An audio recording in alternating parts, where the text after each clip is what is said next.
Hey,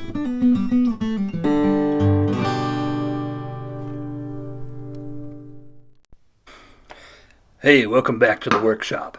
For today's project, I'm making a Scandinavian style sheath for this Lauri Puukko. The sheath will have a wood liner inside an outer leather shell. I think that traditionally the wood liner was carved out of two pieces of thicker wood and made to fit tightly to the blade. In my version, I'm using 3 pieces of thinner wood and gluing them together like a sandwich. I'll admit that doing it this way is somewhat wasteful of wood, and it depends on having thin pieces of wood that are about the same thickness as your entire knife blade, which not everyone has available. But if you do have the wood to spare, and it's in the right dimensions, I find that the 3-piece method is much faster and easier than the traditional way, and it can be done without the need for special carving tools.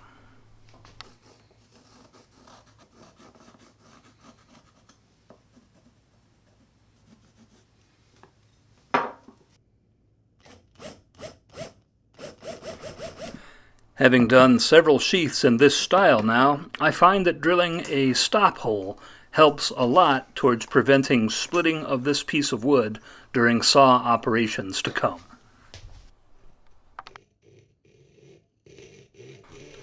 I'm doing all of my cutting with a Japanese pull cut saw and a coping saw. This takes a bit of time, but gives good clean results if you're patient with it.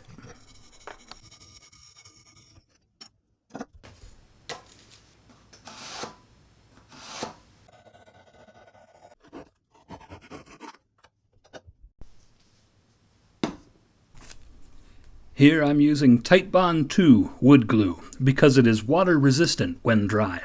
This will be important later as some of the steps in this build process are going to be done wet.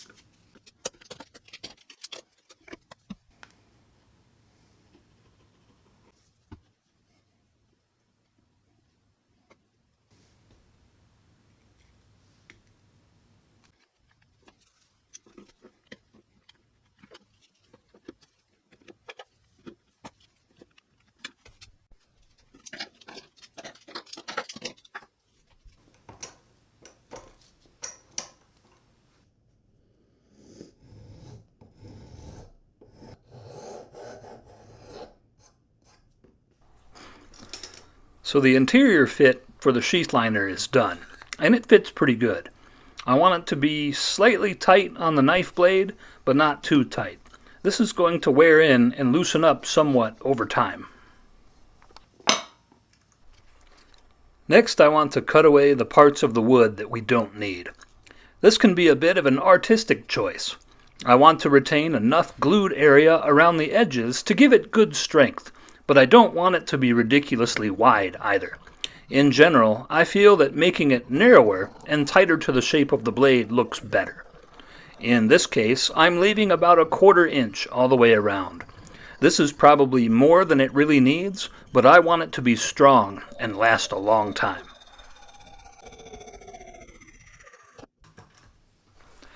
Now that the basic shape is cut out, I'll clean it up and refine it with a series of files and rasps.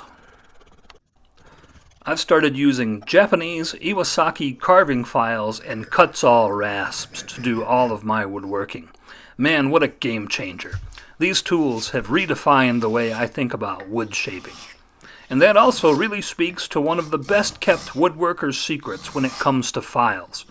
When it comes to shaping and smoothing wood, you can think of a file as sandpaper that just never wears out. Learning to do 95% of my wood smoothing with a file has saved me a small fortune in sandpaper cost over the years. Of course, no matter how many files you've got, a little sandpaper at the end does help get you that last 5% of the way. The inside edges of the mouth of the sheath liner should be beveled to make sure the tip of the knife doesn't catch on them later on. This is an important step that's easy to overlook and difficult to fix later on if you found out you forgot to do it. Ask me how I know that one.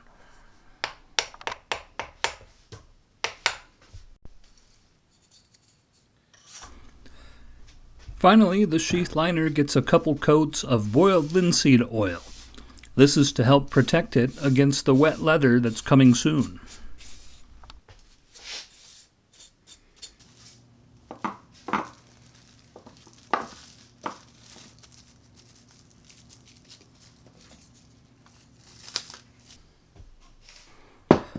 I'm using 5-ounce vegetable tanned leather for this sheath, and it will be wet formed in place.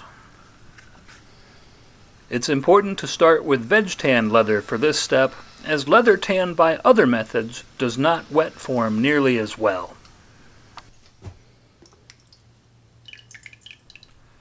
Also, I should point out that sometimes when making leather knife sheaths, there's a real compulsion to make them out of very heavy, very thick leather for strength and durability. But for the Scandinavian style sheath, I've found that it really works best with leather no heavier than 5-ounce. The Scandinavian design of knife and sheath really are an integrated system, which has a sort of self-locking retention feature when made correctly, and it really benefits from the springiness of thinner leather to kind of help make it work. Working with the leather wet has two advantages. One, it makes punching the stitching holes much easier. And two, wet leather can be stretched and formed into complex shapes. Then once it dries, it will hold that shape almost like it was made out of plastic.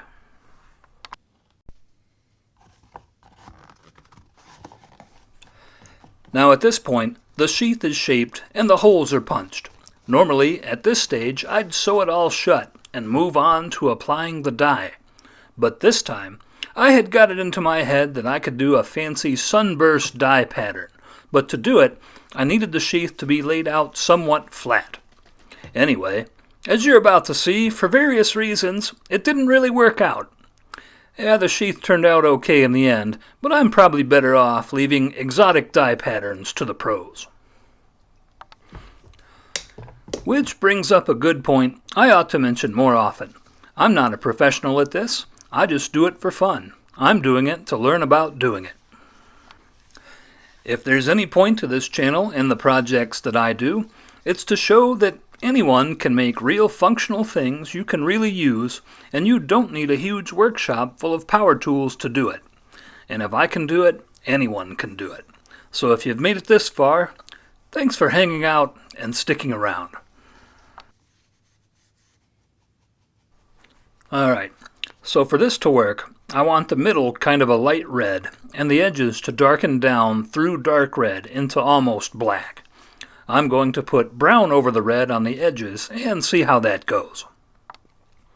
As far as I can tell, the pros do leather dye bursts with an airbrush, but I don't have one. There are ways to do it by hand, but I'm starting to think that this ain't gonna work. One, my transition line is just way too abrupt. It doesn't fade right. And the middle part of the sheath is way too, magenta. I'm not going around with a magenta knife sheath. That just ain't gonna work. Anyway, moving on. Let's sew it up and see how it looks. The dye can always be fixed later. Heck, if it looks too bad, I can always dye the whole thing black if I have to. One of the neat things about Fiebing's alcohol dyes is that they don't seep out in water, so you can re-wet dyed leather without too much mess.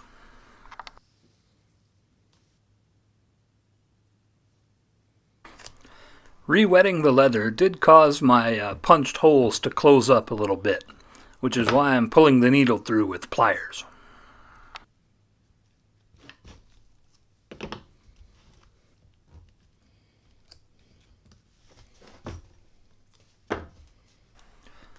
Once the sheath is sewn shut, final shaping and fitting can be done with a series of smoothing tools.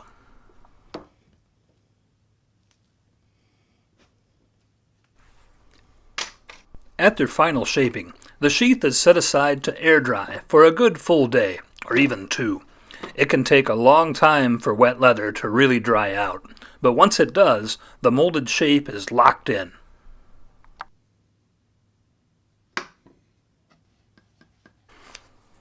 So I decided I just can't live with that crappy kind of sunburst pattern. It was a neat idea, but on this piece it just doesn't work. So let's dye the whole thing in dark red, and hopefully that should better match the color of the knife handle. Okay, at this point, the leather is still a lot darker than the knife handle. They really kind of don't match. But I'm a lot happier with the sheath compared to how it was before, so I think we're going to have to go ahead and live with this. I can always go back later and darken the knife handles so that they're a little bit closer.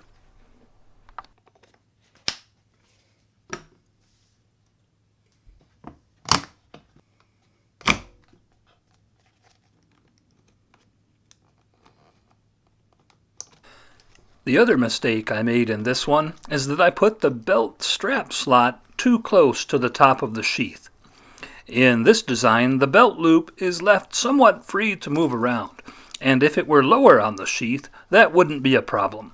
But because it's so high up, it runs the risk of popping up over the opening at the top of the sheath and getting tangled with the knife. I'll have to stitch this one down to keep it in place. That's nothing that can't be fixed, but definitely something to keep in mind for design changes in the next one. So the last thing to do is to treat the leather with my own homemade waterproofing treatment.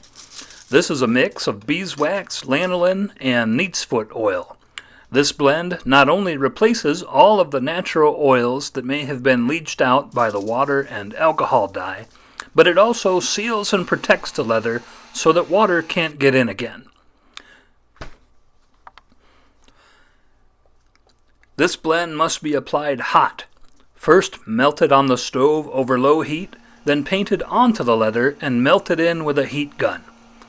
I just keep applying layer after layer and soaking it in until the leather won't absorb any more compound. For thin leather like this, it usually takes about 3 coats to saturate it completely.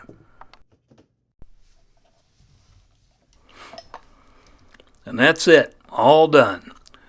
Well, we had some twists and turns along the way, but I'm pretty happy with how it turned out in the end. So I hope you found that interesting, and I'll be right back here with another video just as soon as I can. See you then.